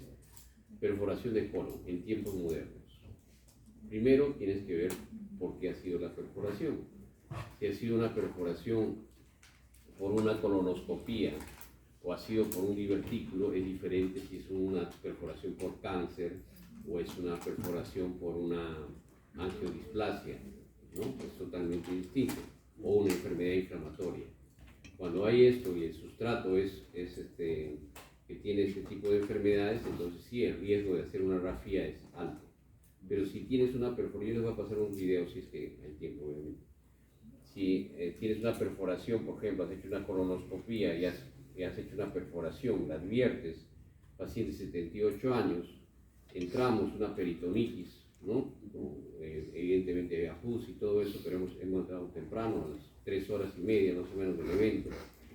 Se aspira, rafía laparoscópica, no drenes, lavado localizado, ya no todo, porque si no se ha demostrado que el lavado de toda la cavidad es más perjudicial y puede llevar a colecciones o abscesos, que es solamente hacer un lavado localizado. Y listo, no drenes. Y la paciente va bien. Pero eso ha tenido cierre primario en un solo plano, puntos simples, los más simples que puedas conocer, seguros y ya está. Entonces, pero esto, pues obviamente ha tenido sus víctimas en el proceso, tanto los pacientes como los cirujanos, ¿no? Porque hay algunos que no toleraban este tipo de avances, ¿no? Pero esto ha ido cambiando, por eso les digo que esto sigue cambiando, ¿no? Ahora podemos hacerlo una perforación colónica, entramos no hay emergencia todavía aquí en Perú de robótica en emergencias, pero entramos con robótica y hacemos una sutura, incluso una resección y hacemos una anastomosis primaria. ¿Qué puede hacer? Listo. voy a comentar después de un trabajo que estamos haciendo. Y se puede hacer el parche vital, ¿no? O el parche de Graham, que se llama, ¿no? La diferencia entre ambos es que el parche de vital haces la sutura, el nudo, y después le llevas el epiplo y lo anudas ahí. El parche de Graham, en cambio, pasas el hilo, llevas el epiplo y ahí haces el nudo. Es decir, el epiplo te sirve para tapar el agujero. ¿Cuánto se abre? ¿Qué beneficio? Ni me digan, porque ya no se hace mucho, ya no hay enfermedad seropéptica y deben ser casi iguales. Así que es para conocimiento, básicamente. Duodeno, así es. El otro, síndrome obstructivo, vamos a tener una clase de obstrucción intestinal, pero más o menos es un dolor abdominal cólico intermitente, a veces es un dolor que viene y va, al menos al inicio intenso. Taquicardia, vómitos, esto básicamente la taquicardia es por la deshidratación, ¿no? Hay vómitos, distensión abdominal, ausencia, eliminación de gases, timpanismo, hay distensión abdominal, secuestro de aire dentro del lumen intestinal. Y la radiografía pues es llamativa, ¿no? Les da niveles hidroaéreos, ¿no? Cuando esté de pie y cuando esté echado, pues hay lo que se llama imagen en pila de monedas, etc. Eso lo vamos a ver ahora también en el cuadro. Ahí ven la obstrucción intestinal, ¿no? Lo que les decía, la primera imagen que muestra los niveles y la segunda el engrosamiento y edema de pared con esa imagen en pila de monedas, ¿no? Obstrucción intestinal por bólulo es muy frecuente en nuestro país, en valles interandinos. Ustedes saben que 35% de nuestra población vive en valles interandinos y la alimentación, las costumbres, ¿no? Han hecho pues que haya un dólico megaciclo. Eso se está perdiendo, ¿por qué? Porque ahora pues con el Popeye y todo, ¿no? Ya todos comen lo mismo. Se ha perdido, ¿no? Aunque ustedes creo que comen diferente, ¿no? Sí. Depende, ¿de qué estamos hablando? Yo tengo un librito de alimentación del adventista. Hay un libro que antes de venir a dictar ya hace mucho tiempo me puse a leer un poco sobre sus costumbres, ¿no? Y sí, pues tiene una dieta que si la cumplieran sería maravillosa. No carne. No la cumplen. Bueno, dice ahora otros besoares, por ejemplo, también les puede dar obstructivos, ¿no? Ahí les voy a pasar un video, si da tiempo, de un tricobesoar de una niña de 14 años que se comía su cabello y le hicimos una incisión pequeña porque ahí salió todo. Bueno, entonces generalmente hay problemas psiquiátricos, ¿no? Ya se ha tratado de suicidarse 2 veces, etcétera, etcétera. Fitobesoar también, antes se daba mucho en la sierra cuando chachaban coca, ¿no? Parte de eso lo tragaban, pero no es muy frecuente, ¿no?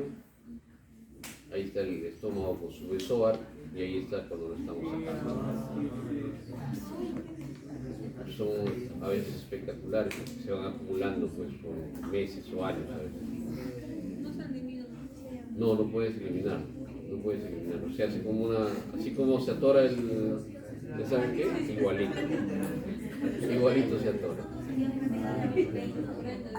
Y el hilio biliar sí es una patología distinta que hay que tomarla en cuenta, pero tiene ciertas características, ¿no? La primera es que el paciente ha tenido que tener cálculos biliares en la vesícula biliar.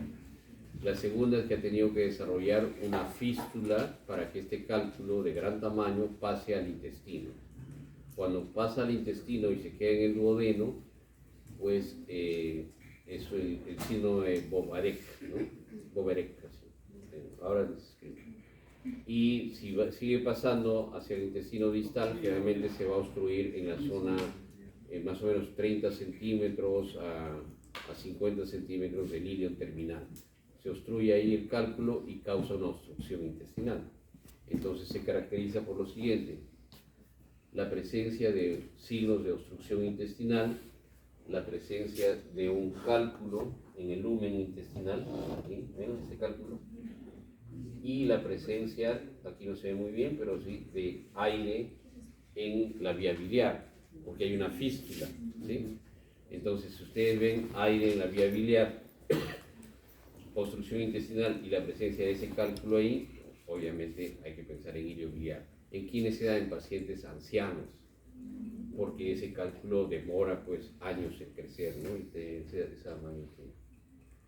Ahí está el iliobiliar, que se hace una enterotomía, se abre el intestino, se saca el cálculo y luego se hace la sutura, ¿no? Doctor, Sí. la fístula también creo que viene por continuidad, cuando el duodeno está muy arriba y queda como esto. Ahí podría- No, el estómago no, tiene que ser al duodeno. Al duodeno, porque cuando está... Sí, por continuidad. Es la única forma, porque no puede pasar, o sea, el cálculo va a llegar al duodeno solamente a través de una fístula de la vesícula con el duodeno, porque la otra forma, los milicis, es el cálculo que va avanzando a través del cístico, ¿no? Y puede establecer una fístula, pero la establece al colédoco, y ahí cómo pasa el duodeno, Hasta que hay una otra. ¿entiendes? Entonces, tiene que ser de la vesícula hacia el duodeno.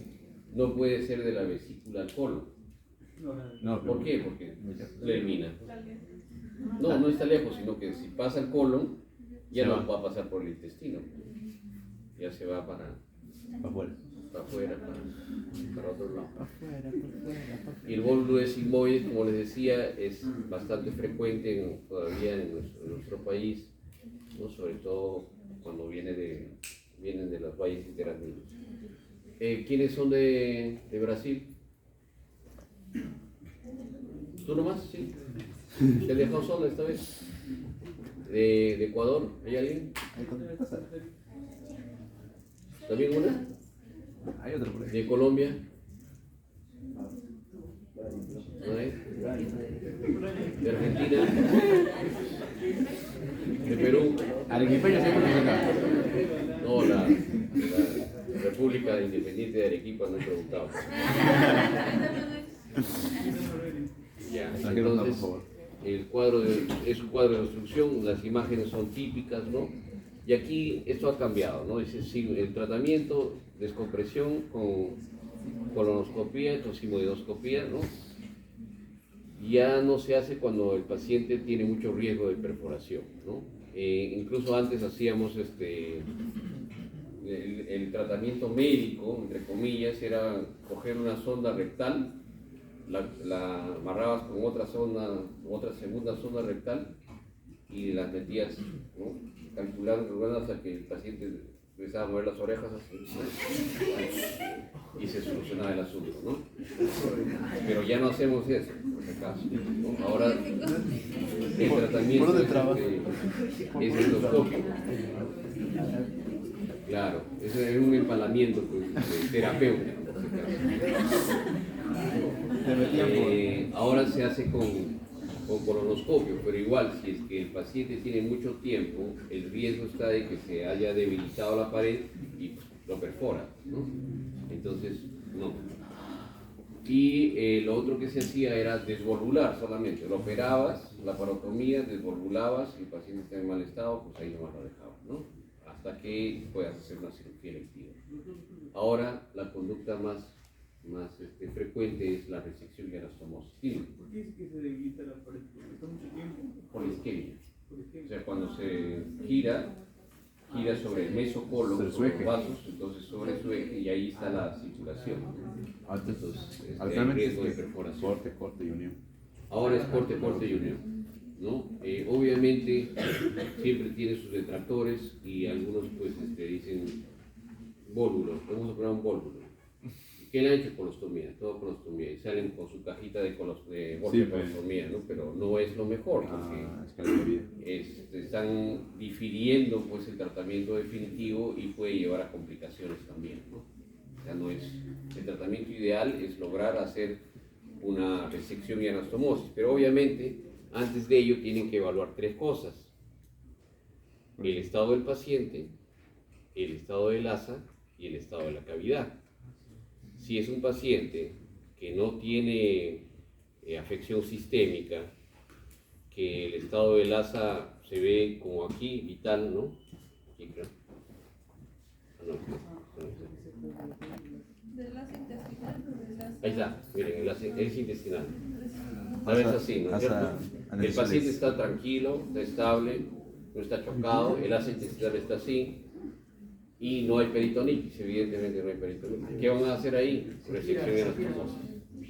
Pero si el paciente está en shock o hay una contaminación o hay necrosis del asa, como aquí, ¿no? Como esta, ¿no? Eso está bien, ¿no es cierto? Bien.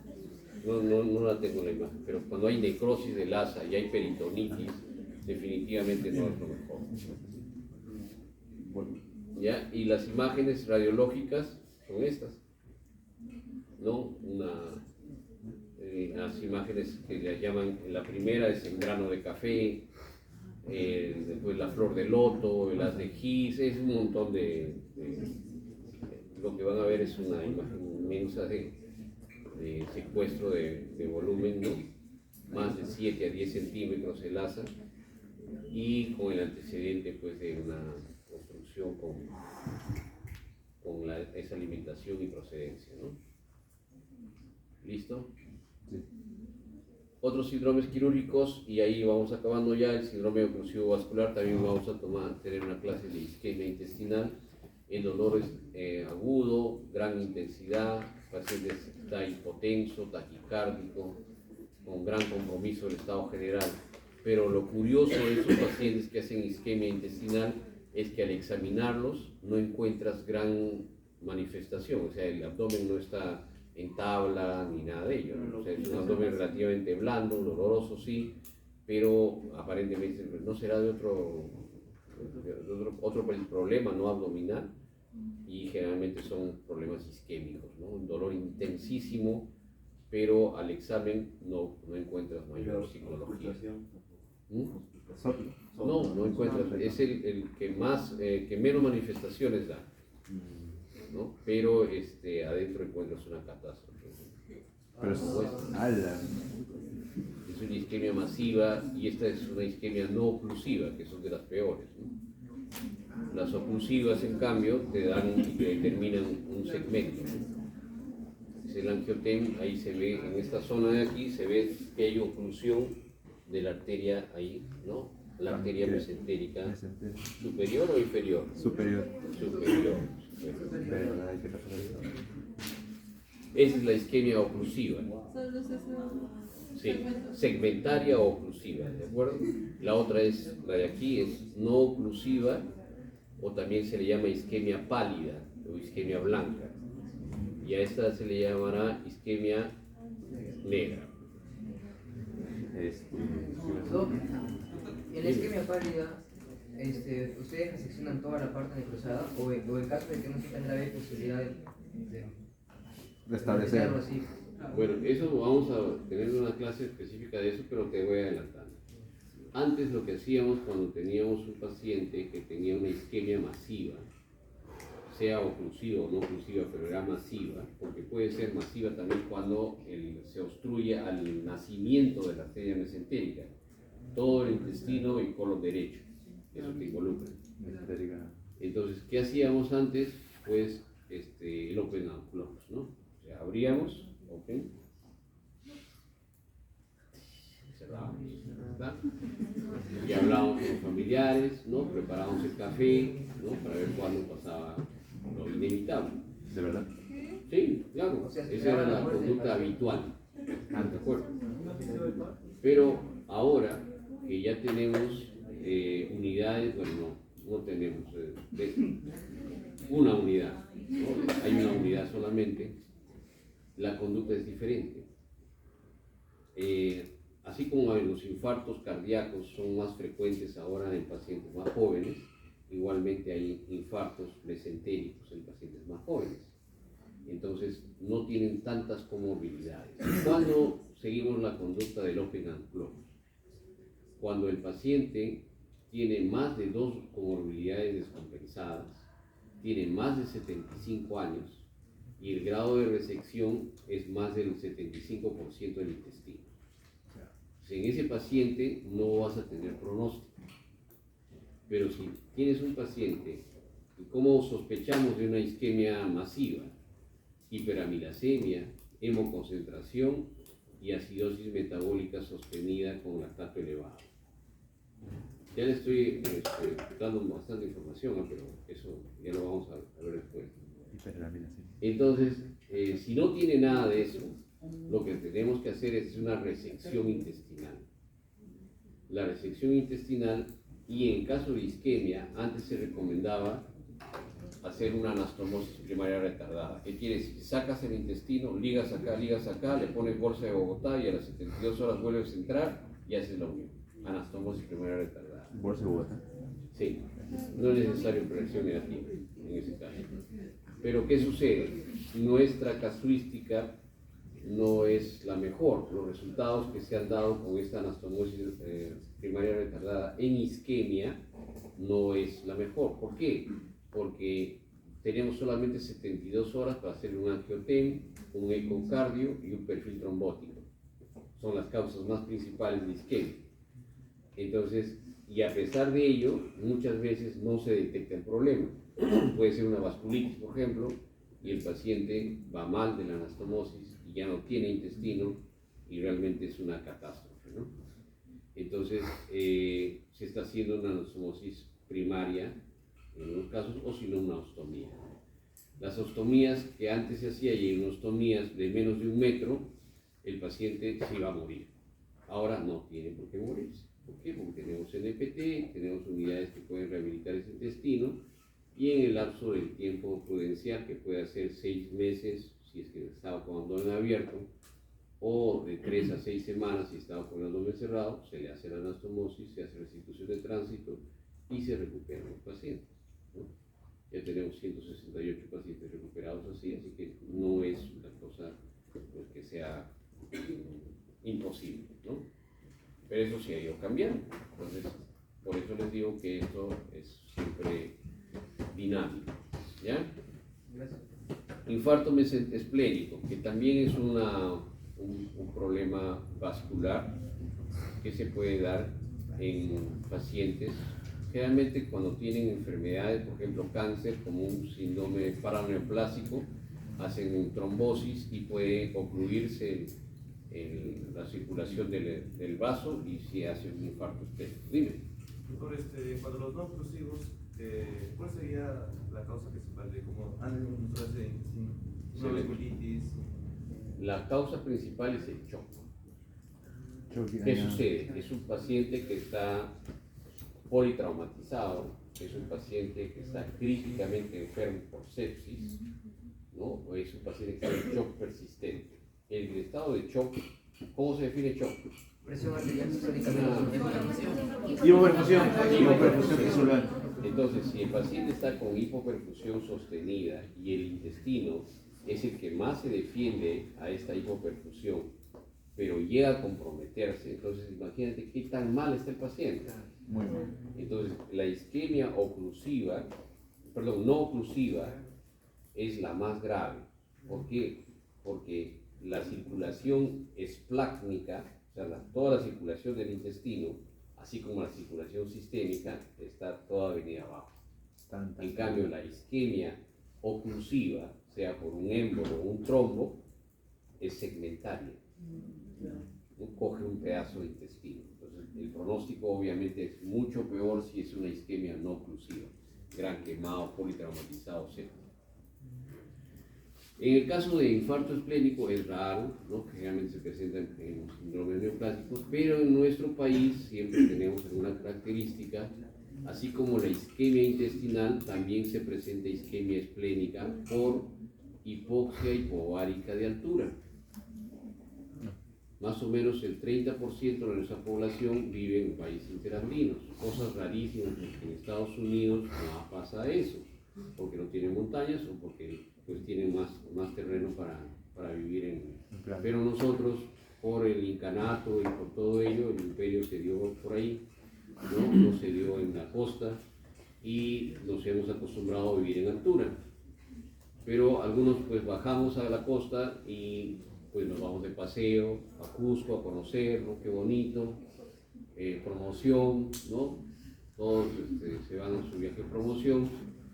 Como ya estamos globalizados, porque si como es el peruano si no viene de Inga, viene de Mandinga, entonces hay cruces raciales, no es que son los de la raza aria ni nada de eso, ¿no? Bueno, Trump nos gustaría a todos igual, pero el problema está en que no sabemos exactamente qué raza somos. ¿Qué ponemos? Mestizos. ¿No? Ahí no pierden. Mestizos, Pero la verdad. Claro, está muy bien, pero en algunas veces ese mestizaje arrastra algún componente, como por ejemplo deficiencia de hemoglobina S o deficiencia de hemoglobina C y todo eso, ¿no? Entonces, la drepanocitosis y la poliglobulia, ¿no? Asociado a la contracción como la isquemia de Prince-Metal, ¿no? La contracción vascular por el cambio de temperatura y altura puede causar un infarto esplénico, ¿no? Este es un muchacho de 15 años, 16 años, que se fue a su viaje de promoción, ¿no? De Huacho, se fue a Cusco, ahí lo vieron en Cusco, se infartó, estaba con dolor abdominal, fue al hospital, lo operaron, ¿no? Le hicieron la laparoscópica, le sacaron el apéndice y lo mandaron para acá, y el paciente estaba con trombocitosis. Finalmente le hacemos una tomografía y encontramos isquemia esplénica, ¿no? Entonces se le hizo una esplenectomía y listo. Y el último síndrome, el hemorrágico, que ya vemos cada vez menos esos síndromes hemorrágicos. ¿Por qué? Porque existe un medicamento. ¿Cuál será el medicamento que ha disminuido los síndromes hemorrágicos? Omeprazol. Los inhibidores de omeprotones ya, y el Icobacter, todo ya son historia, ¿no es cierto? Y entonces ya la enfermedad ulceropéptica cada vez es menos frecuente, ¿no?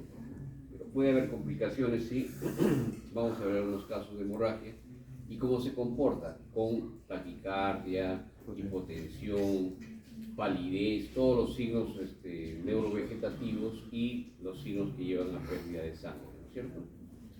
Ese es el síndrome hemorrágico. ¿En quiénes se da? Embarazo ectópico, quiste de ovario sangrante, rotura de víscera úrica, ¿no? El embarazo ectópico, por ejemplo, es un diagnóstico que siempre se les pasa a la mayoría de cirujanos, ¿no? Bueno, hacemos la consulta a ginecología y siempre te responde. ¿Quién te responde ginecología? No hay patología ginecológica. O sea, eso ya tiene un sello, ya siempre lo mismo. Todo paciente, eso sí pasa, ¿no? Y muchos de los pacientes se chocan cuando está complicado ya. Sangrado por endoscopía. Esa es la hemorragia digestiva. Como les decía, solamente nosotros vamos a operar si es que el paciente no puede ser manejado médicamente o endoscópicamente o radiológicamente. Ahora tenemos tres opciones: manejo médico, manejo endoscópico y manejo radiológico. Si todo eso fracasa, ya nos pasan la voz a nosotros, ¿no? No sucede así, siempre nos pasan la voz a nosotros primero, ¿no? Sangra algo, ya están avisando. Pero debemos entrar solamente si tiene esos requerimientos: cuando el paciente está en shock, cuando tiene trastornos de coagulación o cuando la demanda de unidades de sangre excede 3 unidades en 6 horas o más de 10 unidades en 24 horas. Listo. ¿Alguna pregunta?